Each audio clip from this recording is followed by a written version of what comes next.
auch nicht abfinden. Das ist entscheidend und das müssen auch alle, die jetzt diesen Krieg vorantreiben, immer wissen. Wir haben uns hier unterhalten, nicht nur über den Krieg und wie wir gemeinsam zusammenstehen, auch um die Menschen in der Ukraine zu beschützen mit den Möglichkeiten, die wir haben, sondern auch über die langfristige Entwicklung unserer Welt. Und das spielt für unsere beiden Länder die Klimapolitik eine ganz, ganz zentrale Rolle.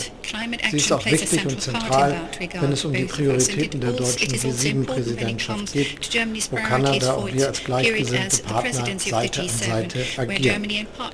Was wir gerne wollen, ist, dass das Glasgow Climate, dass der Glasgow Climate Pact umgesetzt wird. Und wir wollen auch alles dafür tun, dass die Weltgemeinschaft zusammenarbeitet. Deshalb treiben wir das Projekt eines internationalen Klimaclubs voran, in dem Länder, die auf unterschiedliche Weise vorangehen, um die CO2-Emissionen zu reduzieren und eine CO2-neutrale Welt zu schaffen, und die zusammenarbeiten, trotz der unterschiedlichen Wege. Ich bin sehr dankbar, dass Kanada, dass du, Justin, dabei ein enger Bündnispartner bist, damit wir diese Dinge voranbringen können. Es geht ja darum, dass wir mit diesem Klimaclub auch die Harmonisierung unserer Bemühungen hinkriegen. Auch in der Frage von CO2-Bepreisung spielt das eine große Rolle. Deshalb bin ich auch dir sehr dankbar für deine CO2-Bepreisungsinitiative. Das ist ein ganz, ganz wichtiger Vorschlag, den du in Glasgow vorgestellt hast, und wir jedenfalls werden das unterstützen. Natürlich stellt sich die Frage, wie kriegen wir unsere ehrgeizigen klimapolitischen Ziele umgesetzt.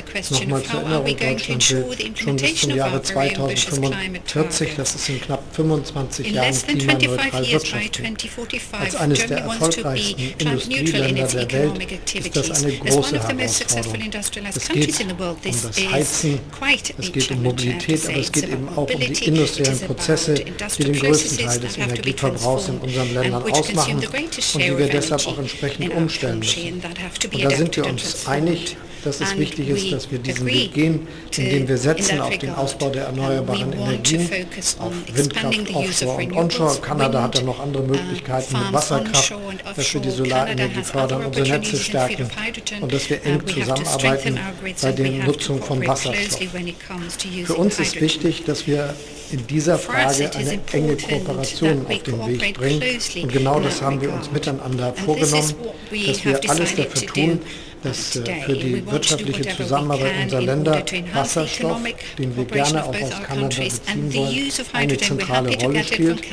Und wir werden dabei auch die Frage der Rohstoffe mit in den Blick nehmen, denn auch bei uns geht es jetzt darum, zu diversifizieren, woher wir die wichtigen Rohstoffe für unsere Industrie bekommen. Und dabei geht es natürlich auch um die Diversifizierung in den Fragen, die für uns wichtig sind, wenn es jetzt um Gasimporte geht nach Deutschland. Da brauchen wir mehr Alternativen. Gut, dass diese auch gleichzeitig die Struktur sein können, in der wir langfristig eine Wasserstoffwirtschaft aufbauen können. So ist das in Deutschland geplant. Das ist, wenn ich es richtig verstehe, auch der Weg, den Kanada geht. Ich bin also sehr froh, dass wir unsere vielen Begegnungen um eine weitere ergänzen können, die ja auch schon angefangen haben, lange bevor ich Bundeskanzler geworden bin, und dass wir sie fortsetzen können, unsere Bemühungen für eine Welt, die besser zusammenhält, die sozialer ist, gerechter ist, die aber gleichzeitig auch in der Lage ist, die große Aufgabe des menschengemachten Klimawandels zu lösen. Und jetzt, ganz aktuell, geht es natürlich um den Frieden. Das haben die Menschen verdient, die jetzt unter den Bomben leiden und die wir schützen müssen. Justin. Thank you. Justin, you have the floor. Bonjour tout le monde, je suis très heureux d'être ici avec vous aujourd'hui. Thank you, Chancellor Scholz, for welcoming us so warmly. But thank you also, right off the top, for your tremendous leadership in a difficult time, whether it has been being incredibly strong on sanctions and punitive actions towards Vladimir Putin and the Kremlin for their absolutely abhorrent behavior, or whether it's with your support for Ukraine. It has been a joy to work with you these past many weeks on making sure that we are responding strongly to this threat, not just to friends, but to the very fabric of our democracies. I am very happy to be joined here today by our Deputy Prime Minister, Chrystia Freeland, and by our Minister of Foreign Affairs, Minister Mélanie Joly. And the meetings that we had and the lunch we just had was extremely beneficial and effective. Canada and Germany stand together against Putin's invasion. He represents a threat to democracy, to security, and to peace in Europe and around the world. This morning I spoke with President Zelensky and highlighted once again the strength and determination of the Ukrainian people and told him that Canada will soon be sending highly specialized equipment to them and invited him to address Parliament in Canada and he accepted. Le Canada et l'Allemagne collaborent de près pour soutenir le peuple ukrainien et son gouvernement. On a fait des envois d'équipements militaires, on est en train de renforcer l'OTAN, on envoie de l'aide humanitaire, on a mis en place des sanctions extrêmement sévères pour punir Poutine, les oligarques et les complices. Aujourd'hui, j'annonce un 50 millions de dollars additionnels pour envoyer des équipements militaires en Ukraine. Today, I can announce an additional $50 million worth of equipment that we will be sending towards Ukraine to help out. But more than just the challenge in Ukraine, there's a larger challenge around protecting and standing up for our democracies, both internally and externally, and that means fighting disinformation. We need to work together to defend and strengthen democracy for everyone in our countries. So today I can announce that Canada is renewing the G7 Rapid Response Mechanism. The RRM was first introduced at the G7 in Charlevoix that we hosted 4 years ago to strengthen coordination between countries submitted to influence and disinformation from foreign actors. It responds to threats from people who want to undermine our democracies, including through disinformation. In addition, $3 million will be provided to tackle Russian disinformation about Ukraine specifically. We need to stand up for truth and be vigilant against disinformation that tries to mislead us and more tries to divide us. La crise en Ukraine démontre l'importance de la sécurité énergétique et de l'accélération de la transition verte. Chancelier Scholz et moi avons parlé de ce qu'on fait pour établir des liens entre entreprises et investisseurs canadiens et allemands, entre autres pour l'hydrogène. On a aussi parlé de minéraux essentiels utilisés dans la technologie des batteries et des technologies avancées. On a souligné l'importance d'avoir des chaînes d'approvisionnement sûres et résilientes entre amis. Canada and Germany are aligned in our ambitious goals to reach net zero. We know that building a clean economy has the potential to expand trade, to grow the economy, and create good middle-class jobs and careers on both sides of the Atlantic. So we're working with Germany to expand the adoption of carbon pricing around the world. I'm pleased to join Chancellor Scholz's G7 Climate Club proposal because this is about building a safe, healthy future for our kids and grandkids, both with cleaner air and better opportunities for them to succeed. Demain, je serai en Pologne pour discuter de la situation de la crise des réfugiés qui s'aggrave. Of course, Canada will continue to work with partners in Europe to defend democracy, to support Ukraine, and to build a safe and prosperous future for everyone. Thank you for everything, Olaf. Thank you very much. We have time for 4 questions. The first question goes to Abigail. Abigail Beeman, Global News. Prime Minister Trudeau, you referenced your conversation with President Zelensky this morning and you promised to send more specialized equipment. We're hearing there are some challenges getting some of that Canadian aid across the border into Ukraine. What can you say about that, and when will the entirety of the lethal and non-lethal aid promised by Canada reach the people who need it? And if you could answer in English and French, please. We have obtained a number of specialized equipment, including cameras used in drones that a Canadian company makes that we will be able to start sending in the coming days towards Ukraine. As you well know, there are challenges at the borders in terms of getting equipment securely across and into Ukrainian hands, but we are working through that with partners alongside all allies who are facing the logistical challenges that are real but not insurmountable. We will continue to deliver more and more aid as it's needed and as the opportunities come up to do just that. Nous avons obtenu des caméras produites au Canada qui vont pouvoir aider les Ukrainiens sur les drones dans leur défense de leur pays. Nous sommes là pour aider, on va les envoyer dans les jours à venir et on espère continuer de pouvoir envoyer de l'équipement et de l'aide malgré les défis à la frontière qu'on voit tous. On est tous en train de s'assurer qu'on envoie tout l'aide nécessaire possible aux Ukrainiens dans ces moments difficiles.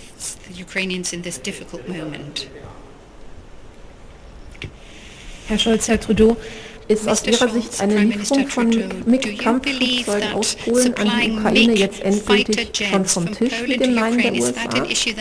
Und Herr Scholz, wäre Deutschland grundsätzlich bereit, sowas zuzulassen, oder fürchten Sie, dass Deutschland zum Beispiel durch eine Nutzung von Rammstein zu sehr in den militärischen Konflikt reingezogen würde? Wir haben Unterstützung organisiert. Sie wissen, geht es um finanzielle Hilfen, die wir schon viele Jahre auf den Weg gebracht haben, um die Resilienz der Wirtschaft der Ukraine zu stärken. Das haben wir jetzt in der Krise auch weiter fortgeführt. Es gibt große finanzielle Unterstützung.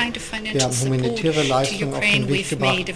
Wir haben auch alle möglichen Ausrüstungsgüter zur Verfügung gestellt und wie Sie wissen auch einzelne Waffen, über die wir Sie informiert haben. Und ansonsten ist es aber so, dass wir sehr genau überlegen müssen, was wir konkret tun. We have to consider carefully and very carefully what we deliver, and fighter airplanes are not amongst the goods we will deliver, or weapons we intend to deliver.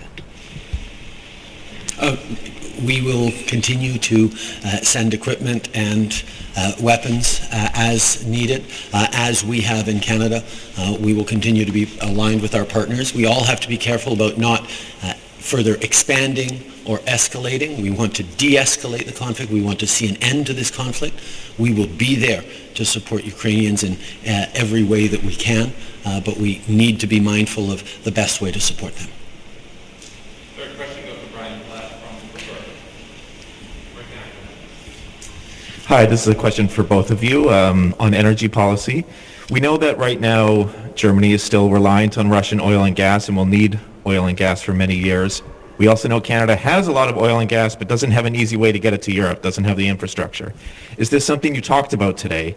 Is there any kind of energy partnership possible between your countries? And specifically, is there anything you would like to see happen in the short term or the long term to help Canadian energy replace Russian energy?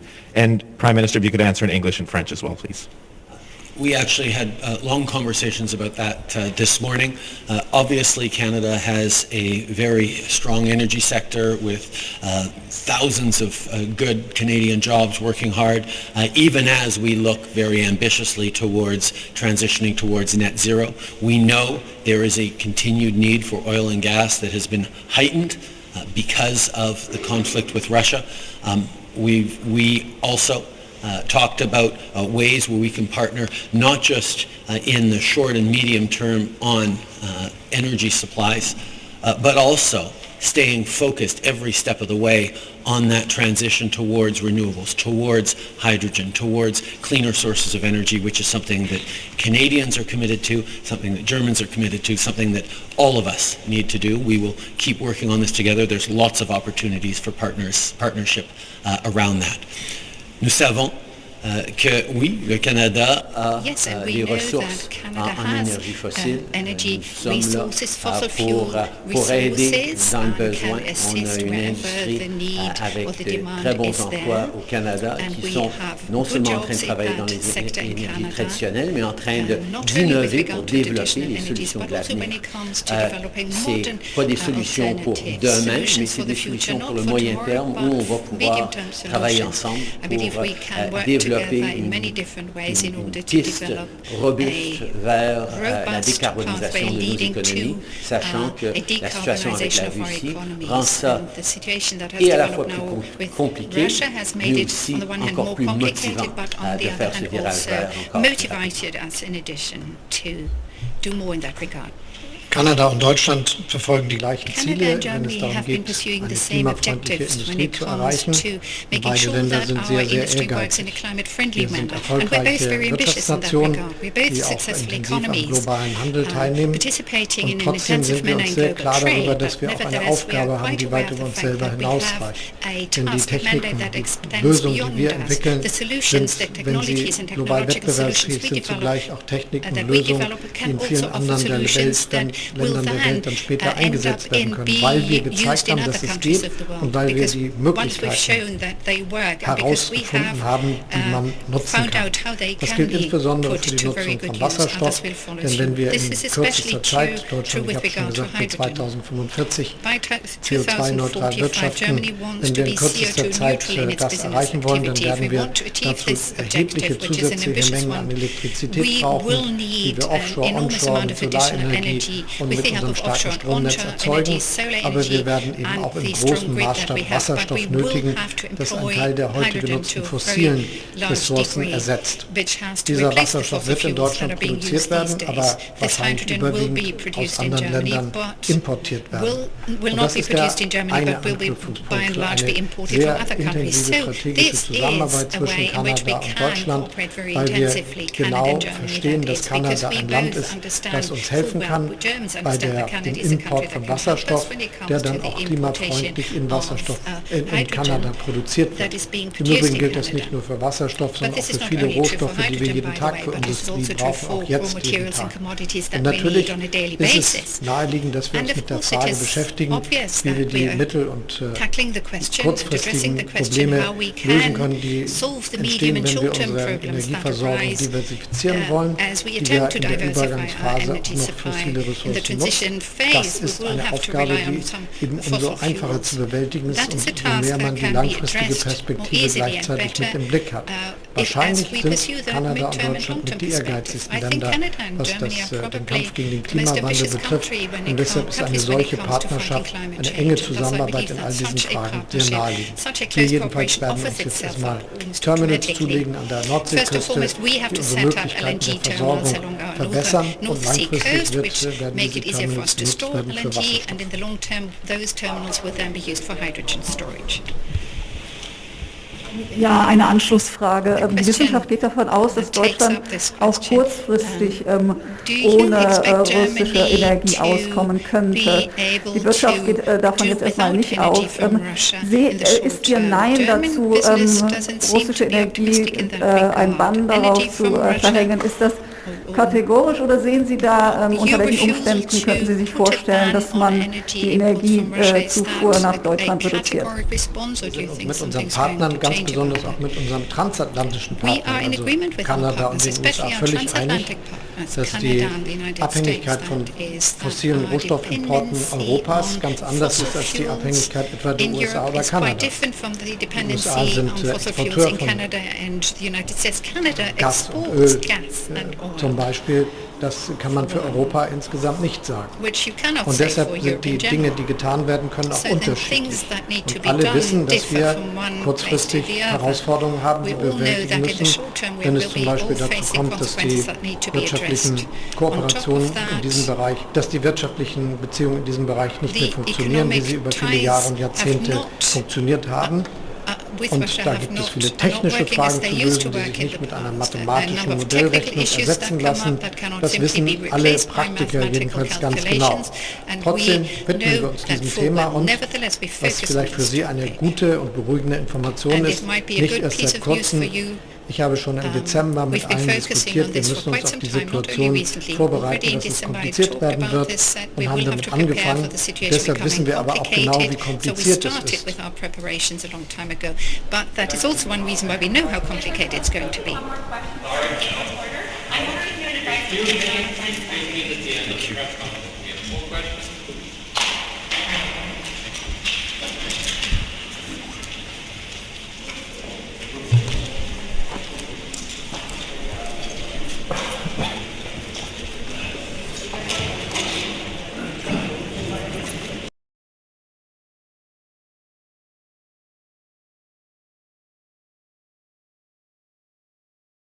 This is the primary audio circuit for the Reuters Live service.